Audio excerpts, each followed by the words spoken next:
Okay, our final formal presentation, I have to tell you that I literally put my life in this man's hands. Because on my first trip to Uganda, we arrived at Entebbe Airport at about 11 o'clock at night. My daughter Elizabeth and I are here, and they introduced us to this very quiet young man named JohnPaul. And JohnPaul then proceeds to take us through the streets of Kampala, which, if you've ever been in a traffic jam in Albany or New York City, you've never seen a traffic jam till you go to Kampala. So JohnPaul, among other things, is an entrepreneur and owns a car service. But the other thing I found out about him is that JohnPaul is also a very educated man and just recently finished his law degree in Uganda and is starting his own refugee relief service. So I'm going to let JohnPaul Agaba come up and talk to us about a different model for treating the refugee population. You will get me. As he has rightfully put it, we are an organization so far about 6 months old. My experience with refugees has been for over 15 years in Uganda, and the challenges range from both the service providers and the refugees themselves. And I will basically take you through what we think could work, and we are a group of lawyers as well. Those two of them who have been into the refugee program for some time with UNHCR, and me as well. So basically we're thinking of if you teach people how to fish, they won't need fish other than giving them fish. So that's the model we're running on. Yeah. James has described where we are. I think finally everyone understands where Uganda is. Let's go to next on who are the people of East Africa. And these migration trends are way, way back. Like you would say how the Indians were Red Indians were in the USA. In Uganda, the olden days, there were basically land, free land. So these are the first settlers in Uganda, and these are the tribes all over East Africa as well. So we have the southern Kushites, these majorly migrated to East Africa. They came from the north, search for better land. That picture of, I don't know if you can see it well, but the guys in orange, I picked this off one of my sister's kids' book because I failed to get an actual map that showed how people moved in East Africa on Google. Surprise. But I had a textbook from my niece, so I got just a snapshot of that.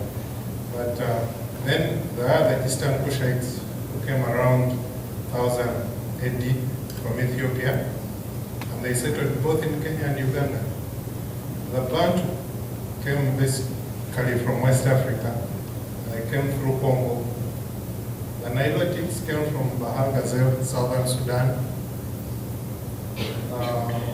Nile Hamites, they were cattle keepers, still likewise came from the north as far as Ethiopia and Somalia. The history of the Kushites is, I think, it goes way back, Roman days. If you read somewhere in the Bible, they talk of Queen Sheba. So that's where these guys were coming from. The Amboni were the current guys who came from the south in South Africa. And these were as early as the 1830s under the expansionist. I think you've seen movies of Shaka Zulu. Yeah, they had new tactics of fighting, so they came up fighting all the way through, and they conquered several of the lands. But they immediately stopped in Tanzania. So, who is the refugee in East Africa and the Great Lakes region, and how did they become one? Given the history and the movement of peoples, you see that people moved from all over, and they came to to East Africa. During the pre-colonial days, there were no refugees, not even in our local vocabularies, in almost all tribes. Is there a word to describe a refugee until the 1951 UNHCR definition of who a refugee is? Because one, there's a colleague from Rwanda, he will tell you, we share literally. And language is the same. The only thing that came in would be the borders. So we had no refugees before colonialism, because we were one in a way. It's not to say that we didn't have wars, but kingdoms. The bigger the kingdom grew, you became part of that kingdom and you spoke that kingdom's language. So however big the kingdom was, it crossed even beyond the borders of like now 5 countries. During the colonial era, the Berlin Conference, after the World War I and everything happened, colonialism was there. These guys sat in Berlin and decided that I think we should stop fighting, because there were wars, proxy wars in countries like Uganda, Tanzania, Kenya. Tanzania was taken up by and then it was the Germans, and then Uganda, Kenya were the British. Captain Logan was one of the most instrumental colonial masters. And I just pick out the issue of when the borders were drawn. That's when we come to see people not identifying as their tribes, but as a nationality. If you look at Congo, there is a very big interaction between Congo, Uganda, Rwanda, and Burundi. These people speak the same language. But when it came to the time when they started dividing up the land, the people who are on the side of, there's a mountain called Mufumbiro, they no longer associated themselves as the same tribe. They started saying, we are Bafumbira. So they became Bafumbira Ugandans. Because if you say it, then those who are in Congo and they're along the Mulenge plains, they say we are Banyamulenge. Likewise, the other tribes. The other differences were there, but they were so minimal. They weren't brought out in the lake.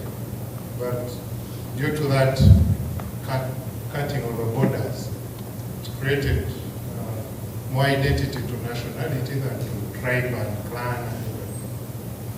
So during the post-colonial, that's when we get to hear the UN coming in with a specific definition of who a refugee is. And it was definitely about, they say it's World War. Some people in Africa still urge it was a European war. They weren't involved in it. It couldn't have been a world war. It was in Europe. But we had the effects of World War, so definitely it was a world war. And we start defining who is a refugee. Now, who is a refugee? Still we'll come to the African revolutions, during independence struggles. The numbers, still it was about land. The Mau Mau rebellion that led to independence in Kenya was about land. Wars across Africa, and surprisingly, still then you would have Ugandans go and fight for the Mau Mau in Kenya, fighting against colonialism. So it was still not about the borders, it was more the tribe and association of these are people who understand each other, with brothers and sisters. So post-colonial, after the convention, it was defined, and after independence, 1962, we had the colonialists felt it wise that much as we are leaving, I think to correct the errors of the past, they said, let's try to unify these nations of the same people. So they called what was called the East African Federation then. And this federation didn't work out for obvious reasons. They had already created a class of one, the well-educated, who are politicians now, very few, and very powerful. And anyone remembers this guy? This is, he was the last conqueror of the British Empire. You've heard of him? King of Scotland. He had so many titles. He's called Idi Amin Dada, and he was our president in Uganda. He was a field marshal. He had so many titles. But the leaders they left us with during that period after they left were, I would say, selfish leaders in a way. They looked at their own, and that's why the federation couldn't work for long. It worked for a few years, and each country went into chaos. In Uganda, went into wars up to recently as 1986. So this is, in a way, I'm trying to relate what you would call relief aid vis-a-vis development aid, but in the refugee programming.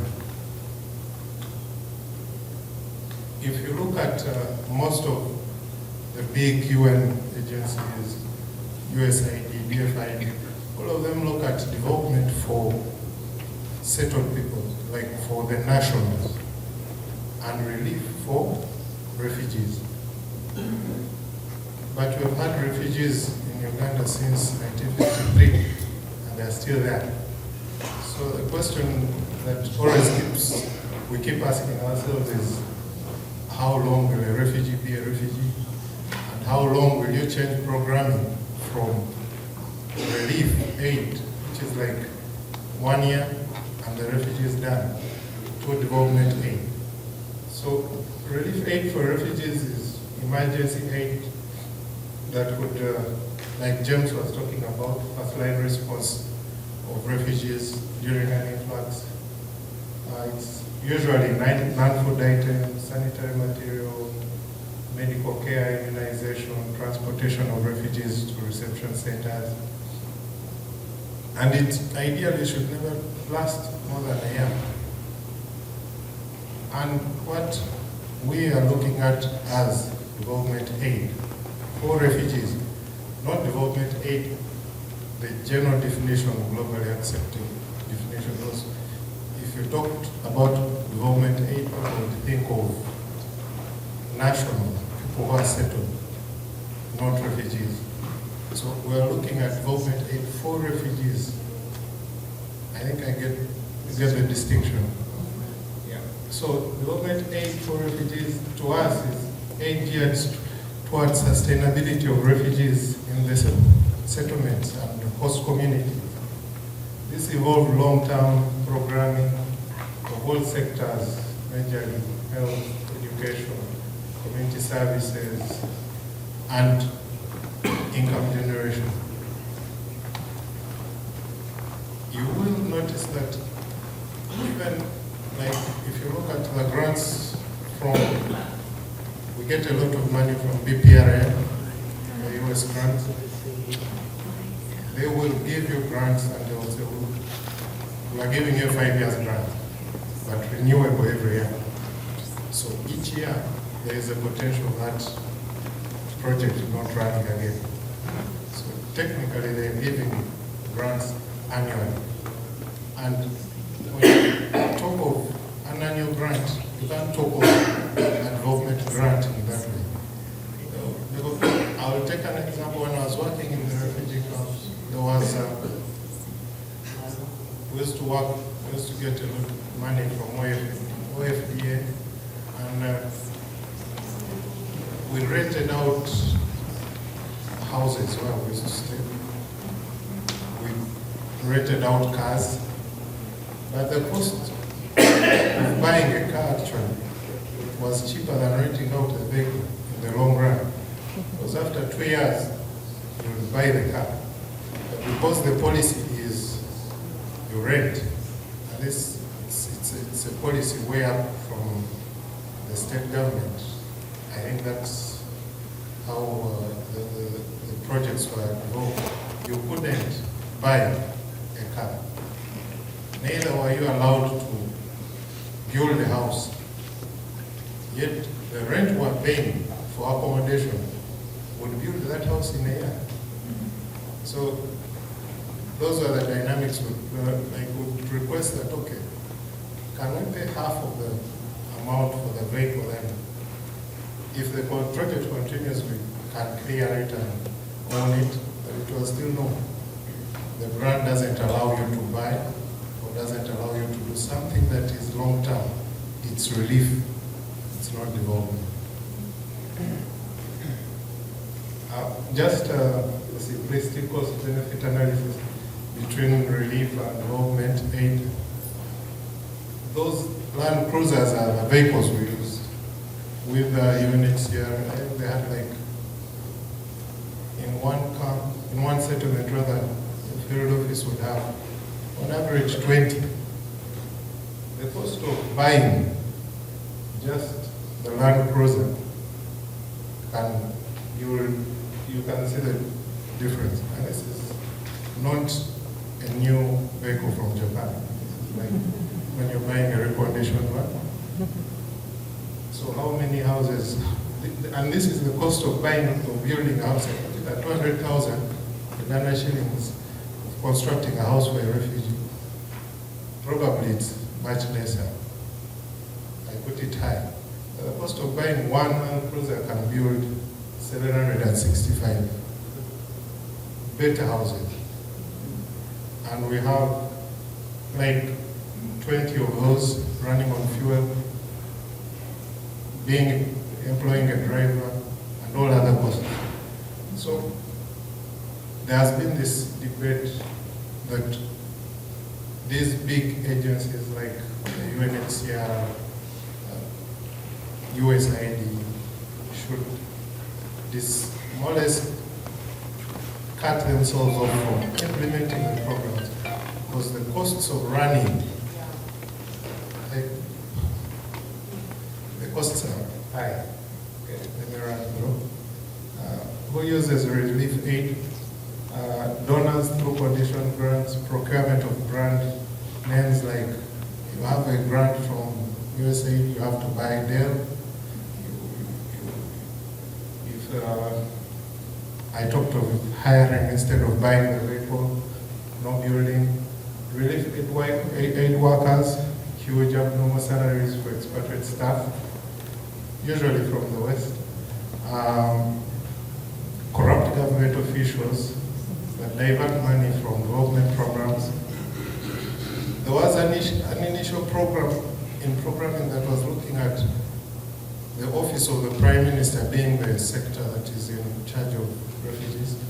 They said, okay, we are going to stop implementing some of the community projects. Let's give the money to OPM to do buy the goods, like create some income generation activities for the refugees.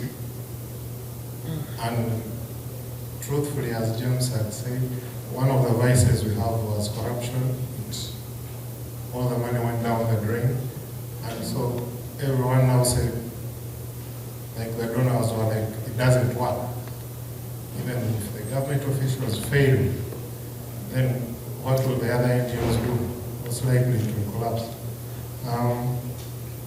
The refugees at community level rather, they are ready to engage in any project that has come, that has some income, irrespective of the convictions that it would work. If, for example, we had projects who are running on sexual and gender-based violence, and we had these groups of survivors of women who had income generation activities, because the major challenge, the cause wasn't actually attaining the violence, there were the after effects. The cause were majorly the power relations within the household, who owns what, who can use what, and even though WFP gave food, the man would wait. Initially, the men would go and pick the food, and before they reach home, the food is sold on the way. So they changed the program, said women should be the ones to pick the food. But even though the women picked the food, the men would wait home for the food and then sell it. So at the end of the day, it was, how do you make this lady have income, to be self-sustaining and have a voice to say no, you're not selling the food, or you're not doing this, and if you want, you can go. That level was never reached because our programming was always sensitized. But you sensitize for 5 years, it doesn't make sense. And you have like $50,000.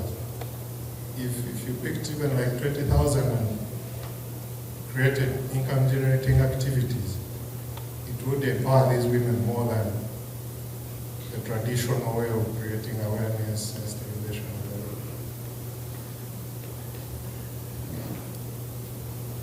So, why has relief aid, non-development aid persisted? Well, the mentality that refugees are temporary rather than permanent. History has shown us that some refugees, especially in the region, never leave, like the Tutsi I told you, who have been in Uganda since the 50s. The Western appeal to the donor community, advertising of malnourished kids is better relief business. You can't put a healthy kid and think you get money. There was a time I was watching TV in the UK and all the adverts that were coming were depicting these very malnourished, like Oxfam. So I think it's a way of getting money out of the donor community. So it's, even the agencies at high profile level will still use it. It's their way of appealing to several donors. Corruption and politics at high profile level in the UN relief system. I give an example of Changwali. Changwali is a refugee camp in the southwest of Uganda. It has very fertile land. A truck of food from WFP comes half full because they have reduced on the rations globally. They lack a lot of money to support. The truck comes half full into the settlement, but when it's leaving, it leaves when it's full from the food that is produced by the refugees themselves. Then the question is, why do you bring food? These people are actually feeding the region, but the politics are high, so in a way that at times you don't understand who is behind the food coming into the refugee camps. Probably.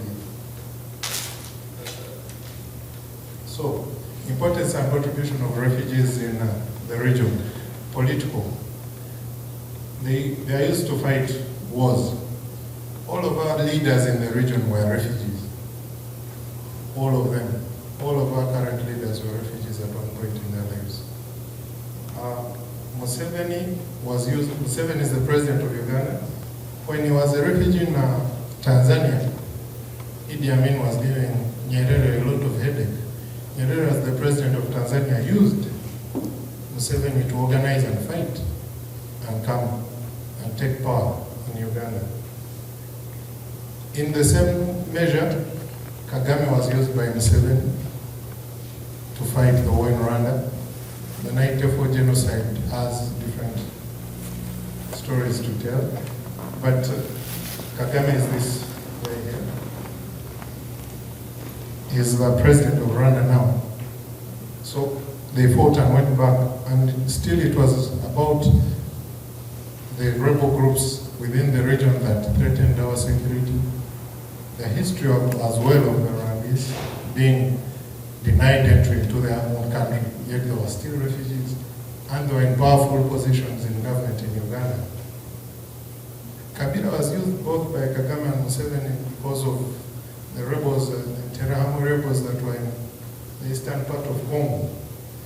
Kabila didn't fight the war in Congo. It was basically the Uganda and the Rwandese army that fought up to Kinshasa and disposed of Mobutu. Currently, the Somalis are being trained in Uganda and taken back to manage their country, hopefully for the better.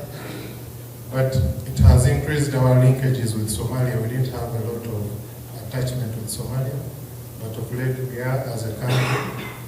So, well, what the greatest experience out of all this is that being a refugee is at the end of the world. These guys have gone back to meet Obama. They've gone back to their homes and helped. Okay. Economic, I talked about the Changwal experience where they are supplying the whole region in Uganda with food. Remittances from repatriated refugees and contributions. The estimate, it's around 6% of our national budget are from remittances, not only from nationals. This is the national figure, but even refugees, like most refugees who are in Uganda, or rather who are in Uganda, have relatives who have been resettled throughout the world, and they keep sending back money to support them because they're in a dire situation. So if a Somali is say, in the USA, he has an attachment of a whole family in Kampala. So those remittances contribute a lot to the economy of Uganda. Most, like James had talked about it, we have very big businesses in Kampala. Javas is one owned by a Somali, former refugee, now nationalized. He's now more of a national, but he employs so many refugees. This is a picture of cows. This is how most people move their livestock. And in the early days, most of the livestock that we had in the West to date is owned by the Tutsi who came from Rwanda in the 50s.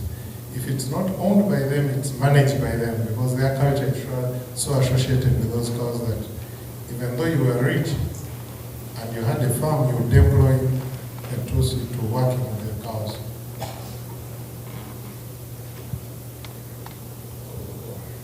Social expansion of tribes. Kirianogo is a sub-county that has a refugee settlement there.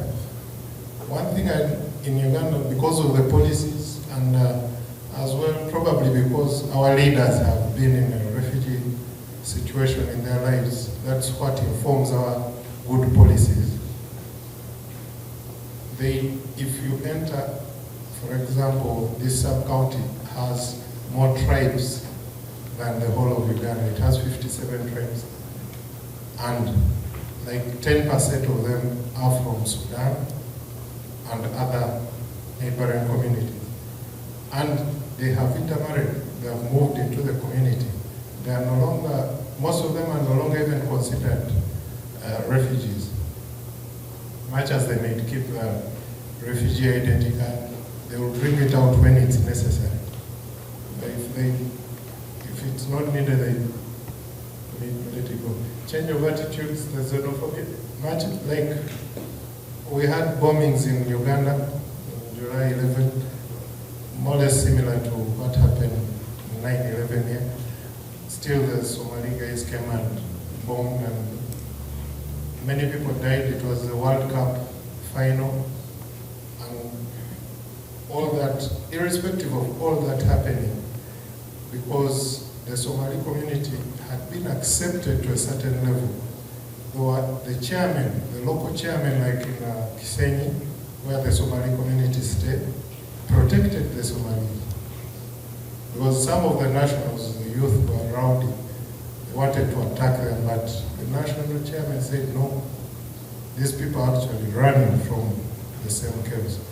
But there has been because much as we are a very welcoming community, we don't, when someone is settling permanently, it's a bit, and in big numbers, there's a bit of xenophobia, like between the Indian community, but it's improving. Like we see the nationals now more appealing. Food, lifestyle, I think most of these. Possible solutions, change of donor mindset from relief being immediate to long term. I know all of you are probably in your different capacities will advocate for a relief change mind model. I've seen it work, like the 2012 Connie thing that happened in the US happened to end the war in Uganda, in northern Uganda, when these youth in the US came out to drum support for ending Connie. It ended. The war had been there for over 20 years. Some magic happened and there was a group of Marines that were brought to train Ugandans and the funding increased and the war ended. So you never know who has what influence here. So that's why I'm putting it out. Change of the perspective of host communities from planning for relief to development. Our Refugee Act is perfect, but still looks at a refugee as someone who is living tomorrow. Much as we are providing land, it's more an issue of how can they manage themselves without taking our money. There is goodwill, but if you put them in a place and they can help themselves, the better. Like Johnson said. Raise local donors. There's a tendency of thinking that aid is a monopoly of the West. Donors are in the West. If you write any proposal, then let me write to BPRM, let me write to USAID. There should be a mind change shift. We should develop, like locally, ways of getting resources from corporate companies, social responsibility. What we've been doing with James and the students has, in a way, it helped pay our first rent for the office. So, and the most important is break down all colonial borders, supporting complete federation of the region. And one of the advocates for the Pan-African movement always said we should stop always thinking of the negative of colonialism, because when everything comes up, they're like, oh, the colonialism. It's long overdue. We should stop agonizing and think of organizing ourselves for a better future.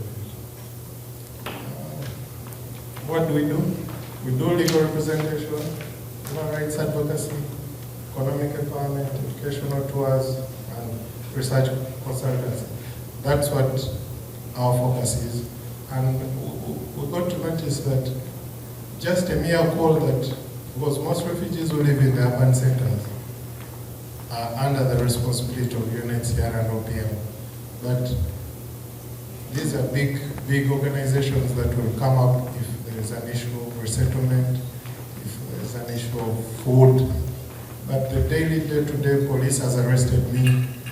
A refugee will spend a week in the prison.